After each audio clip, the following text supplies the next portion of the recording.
Yes, no, maybe. I don't know. Can you repeat the question? You're not the boss of me now. You're not the boss of me now. You're not the boss of me now. And you're not so big. You're not the boss of me now. You're not the boss of me now. You're not the boss of me now. And you're not so big. Life is unfair. Los espejos curvos son superficies reflejantes que tienen forma de casquetes esféricos. Están hechos de metal o vidrio plateado. Estos pueden ser cóncavos o convexos. Yo les voy a hablar sobre los espejos convexos.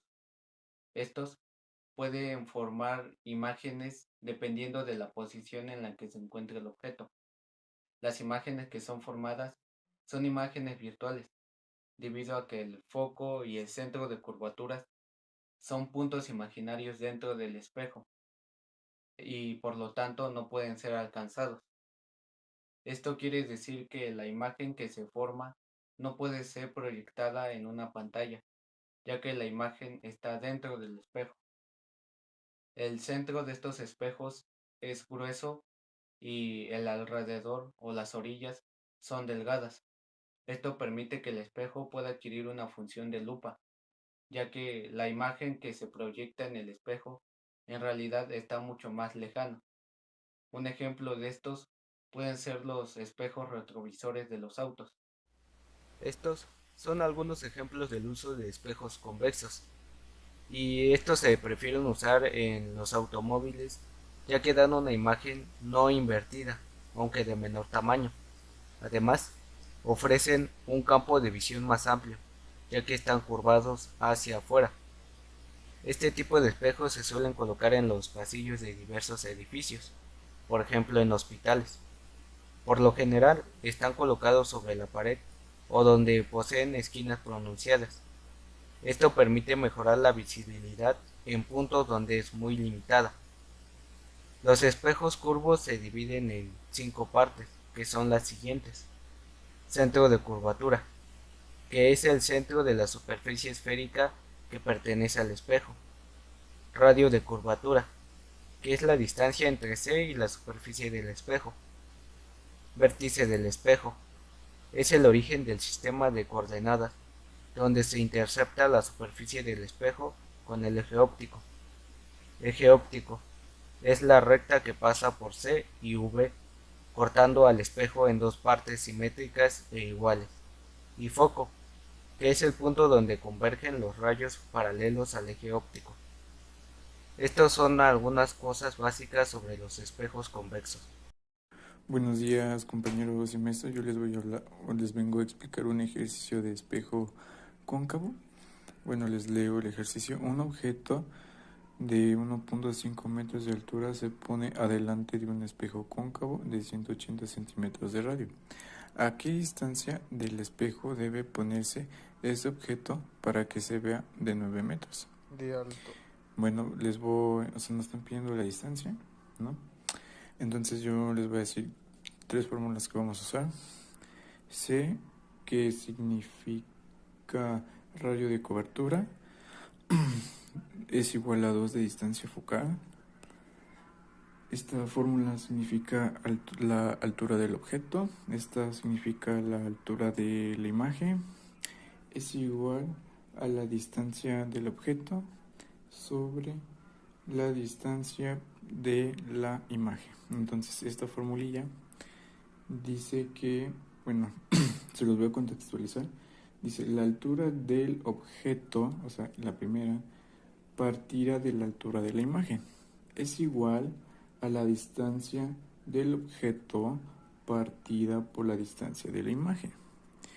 Esta formulilla es una partida sobre distancia focal es igual a 1 partida por la distancia del objeto más 1 sobre distancia de la imagen.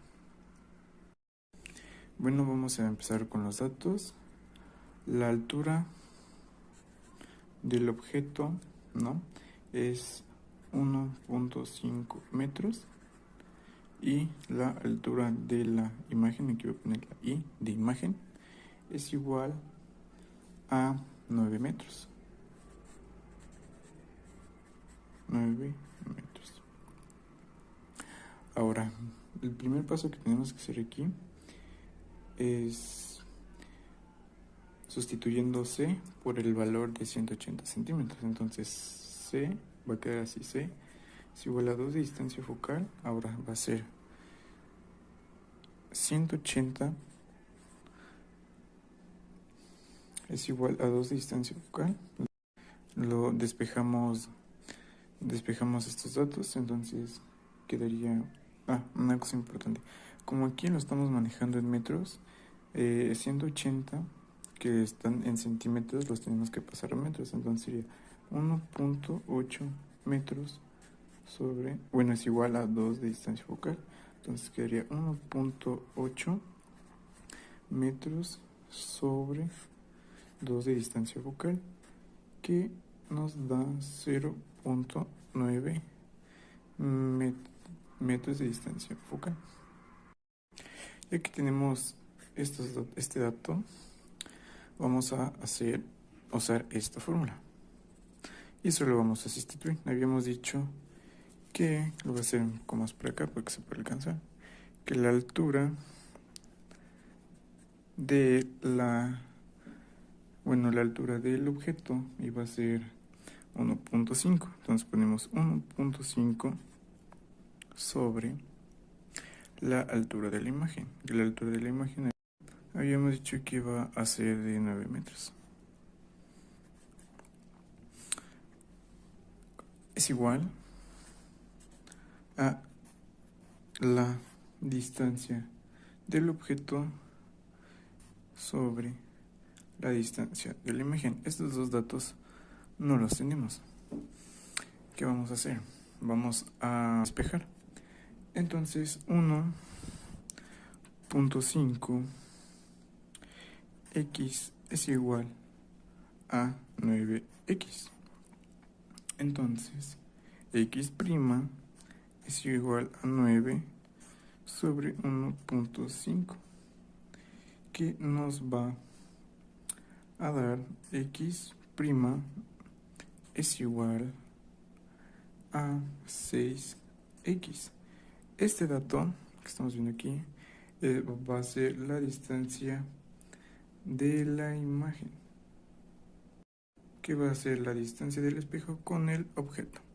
Ahora pasemos a desglosar la tercera fórmula. Vamos a sustituir los datos. Bueno, ya aquí está ya la fórmula. Ahora lo que vamos a hacer es sustituir los datos, muy sencillo. Vamos a poner 1 entre la distancia focal, 0.9. Habíamos dicho anteriormente que esta era la distancia focal, esa que está allí, que lo sacamos con este dato del radio de cobertura sobre 2 de distancia focal, y nos da 0.9, y la colocamos en este dato que está aquí. Es igual a 1 sobre distancia. Y habíamos dicho que esta sería la que no conocemos. O sea, es el dato incógnita de esta ecuación. Digo, de esta fórmula, perdón. Entonces, vamos a continuar con la fórmula más 1 sobre x', que habíamos dicho que esta es la distancia de la imagen y esta es la distancia del objeto. Aquí hubo un pequeño error. perdón. Aquí es 1 sobre 6x, que es la distancia de la imagen, y lo sacamos con este dato. Ya solo falta hacer las operaciones correspondientes, que es 1 sobre 0.9 es igual a 6 más 1 sobre 6. ¿Cómo saqué estos datos? Pues es una suma de fracciones entre estas que están aquí, ¿sí? Sobre 6. ¿Va? Ahora lo que vamos a seguir desglosando, que es 1 sobre 0.9 es igual a 7 sobre 6x. El 7 sabemos que sumando este y el 6 de aquí, ¿vale? Ya solo falta hacer el despeje, que es 6x es igual a 7 por 0.9, que nos va a dar 6.3. Entre estas operaciones nos va a dar 6.3. Entonces 6x es igual a 6.3. Ya solo tenemos que terminar de despejar estos datos, que x es igual a 6.3 sobre 6, que nos da 1.05. Esta va a ser la distancia del objeto. Espero y hayan aprendido cómo se resuelve un ejercicio de espejo cóncavo.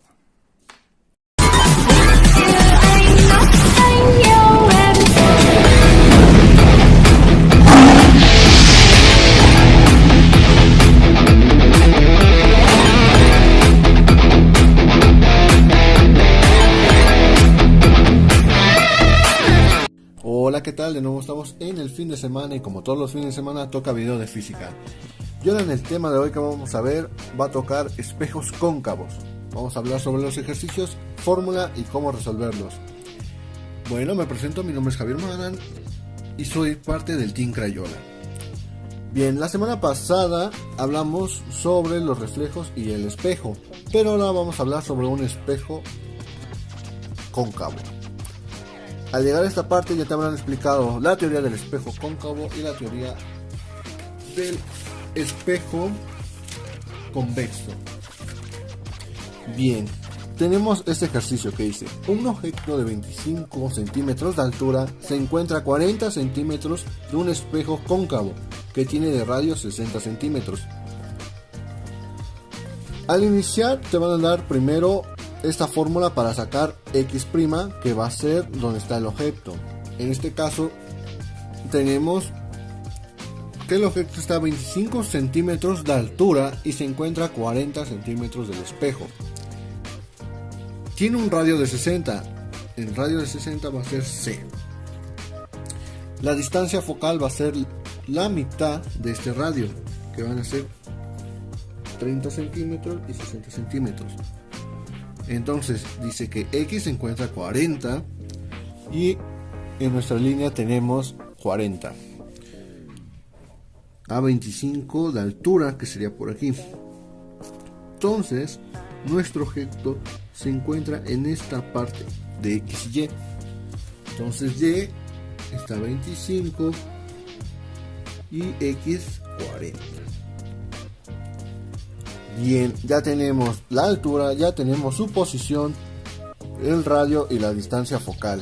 Ahora, ¿qué falta? Necesitamos sacar y' y x'. Cuando iniciamos no vas a resolver ejercicios con una altura. Entonces tu fórmula va a ser 1 sobre f va a ser igual a 1 sobre x más 1 sobre x'. Para despejar x' va a ser igual a x' va a ser igual a 1 sobre f, que es la distancia focal, menos la posición 1 sobre x. Ahora, para sacar y', la fórmula de y' va a ser igual a menos x' sobre x. Ahorita vamos a hablar de esta fórmula. Teniendo esta fórmula que vamos a trabajar para sacar x', empezamos. Que 1 sobre f menos 1 sobre x. Una vez que vayas dominando y hayas tenido práctica, dejarás de hacer los primeros pasos y ya nomás te irás directamente. Pero lo correcto al inicio es seguir la nomenclatura y todos los pasos.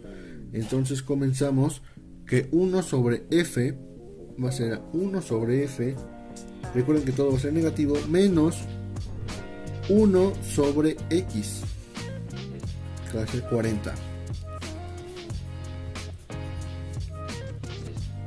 Ahora estos dos los vas a multiplicar y después se van a ir dividiendo con su suma.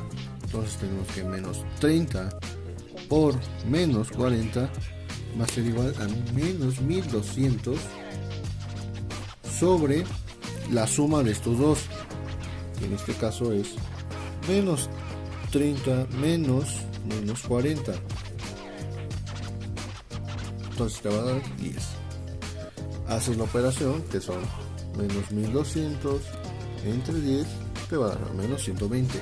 Entonces esto es igual a menos 120 y este va a ser tu x'. Que ya tengamos menos x', vamos a hablar con altura, que es y posición y y'. Para desplazar necesitamos sacar y'. Entonces para hacer el despeje sería que y' va a ser igual, espero que se le vea, a menos y por x' sobre x. Y esa va a ser tu nueva fórmula para sacar y'. Ahora sustituimos los mismos valores. Menos y, en este caso va a ser menos 25 por la operación que va a ser aquí. Recuerden, ley de los signos, tenemos x' que son 120 entre x que son 40,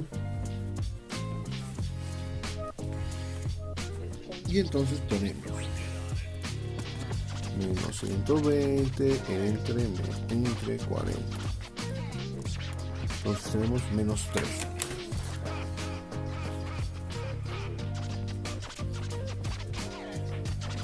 Menos 25 por menos 3. Menos 25 por menos 3. Menos 75.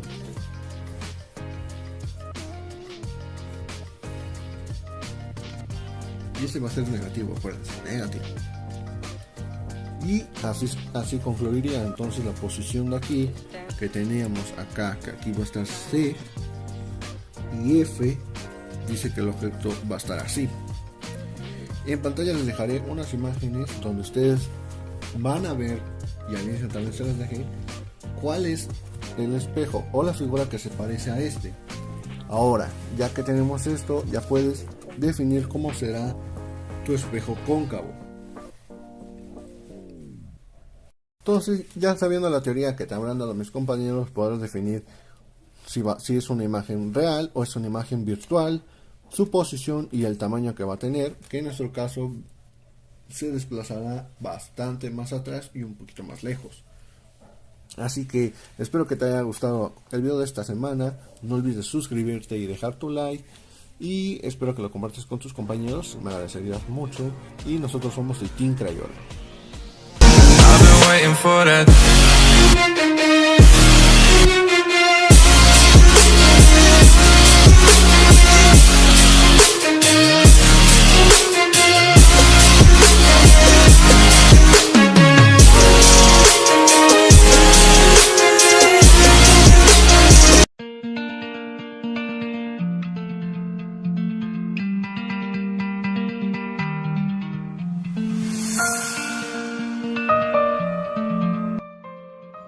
Esta teoría pretendía o buscaba resolver la incompatibilidad existente con la mecánica newtoniana.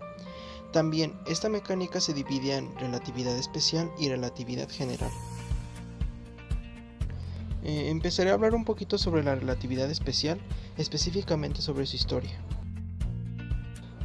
Esta teoría fue publicada obviamente por Albert Einstein en el año de 1905, a inicios del siglo XX resumiéndolo, y describe la física del movimiento en el marco espacio-tiempo, obviamente en un plano.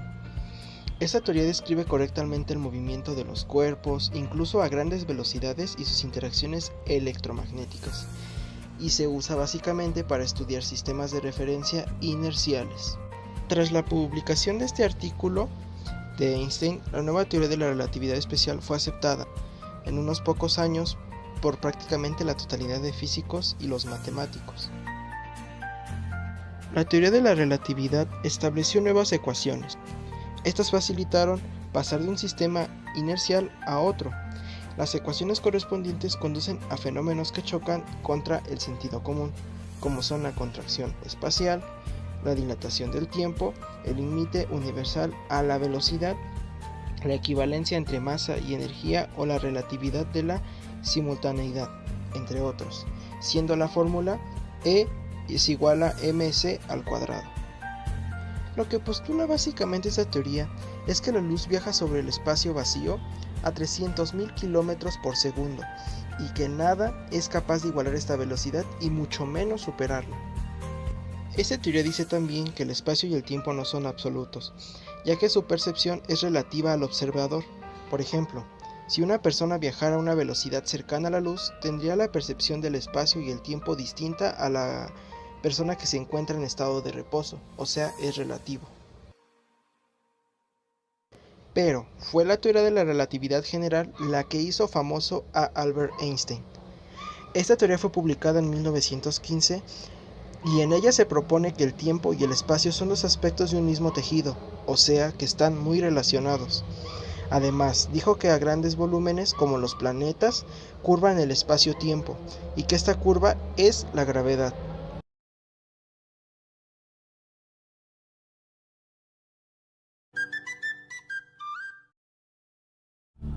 Buenos días, profesor y compañeros. Yo les voy a explicar un poco de lo que es la física cuántica o mecánica cuántica. Vamos a tratar de explicar y aclarar lo mayor posible.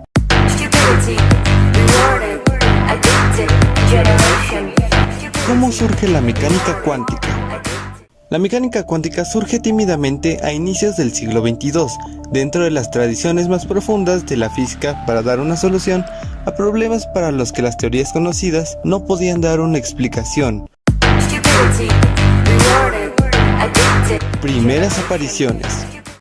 La primera propuesta de un principio propiamente cuántico se debe a Max Planck en 1900 para resolver el problema de la radiación de cuerpo negro, que fue duramente cuestionado, hasta que Albert Einstein lo convierte en el principio que exitosamente va a dar al efecto fotoeléctrico. Evolución de la mecánica. Dos formulaciones diferentes de la mecánica cuántica se presentaron después de la sugerencia de Browley. En 1926, la mecánica ondulatoria de Erwin Schrödinger implica la utilización de una entidad matemática. ¿Qué es la mecánica? La mecánica cuántica es la rama de la física que estudia la materia a escalas muy pequeñas o a nivel molecular, atómico y aún menor. También para entender la física cuántica tenemos que recordar que las propiedades físicas cuánticas son muy diferentes a la física clásica. ¿Dónde surge el ejemplo? Tras haber abarcado un poco de lo vasto y complejo que es la física, podemos hablar sobre el gato de Schrödinger, el cual es un experimento mental, a veces descrito como una paradoja, ideado por Erwin Schrödinger en 1935, durante el curso de discusiones con Albert Einstein. ¿De qué habla? El escenario presenta un gato hipotético que puede estar simultáneamente vivo y muerto, en un estado conocido como superposición cuántica. Como resultado de este vinculado a un evento subatómico, aleatorio que puede ocurrir o no. Este experimento plantea la siguiente situación. Tenemos un gato encerrado en una caja, en cuyo interior hay una partícula con el 50% de probabilidades de desintegrarse y activar un mecanismo que liberará un gas venenoso en un tiempo dado. De tal forma que si la partícula se desintegra, la botella con veneno se rompe y el gato muere. Como hay un 50% de posibilidades de que esto suceda, la única forma que tenemos de saber si el gato está vivo o muerto es abriendo la caja. Aplicación. El experimento descrito es puramente teórico y no se sabe que la máquina propuesta haya sido construida. Sin embargo, se han realizado experimentos exitosos que involucran principios similares. Por ejemplo, superposiciones de objetos relativamente grandes, según los estándares de la física cuántica. Estos experimentos no muestran que en un objeto de tamaño de un gato pueda superponerse, pero el límite superior conocido son los estados felinos. Bueno, esto ha sido todo por mi parte, espero le hayan entendido un poco más a la física cuántica. Saben que es muy complejo de explicar y los dejo con la demás presentación. Dame